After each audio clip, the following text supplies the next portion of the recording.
টিনু উদাস হয়ে রাজার পেছনে উড়ে যায়, কারণ ও তো রাজা, ওর কথা অমান্য করা যায় না। ওর যাওয়ার পর গোল্ডি চুনমুনকে বলে, চুনমুন, যে তোমাকে খাবার দিত সে তো এখন চলেই গেছে, তুমি আমার সাথে কি থাকবে? শুনে চুনমুন বুঝতে পারে যে এই সব কিছু এরই করা। ঠিক আছে, কাল আমি আপনাকে ভেবে জানাচ্ছি। এখন আপনি নিজের বাসায় যান। শুনে ও নিজের বাসায় উড়ে চলে যায়। দাদা, মা তো চলে গেল, তুমিও কি আমাদের ছেড়ে চলে যাবে? না আমার ভাই, আমি তোমায় একটা প্ল্যান বলছি, যাতে আমাদের মাও ফিরে আসবে। বলেও ওদের নিজের আইডিয়া বলে। পরের দিন দুই বাচ্চা টিয়া মহারাজের কাছে যায়। ও টিনুকে জেলে বন্দি করে রেখেছিল। এখানে কেন এসেছো?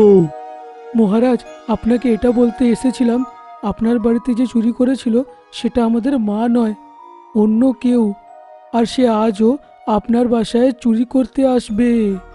কি বলছোটা কি? কে সে? মহারাজ, আপনি আমাদের সাথে চলুন, ওর মুখ থেকে সত্যি কথাটা বার করেই ছাড়বো।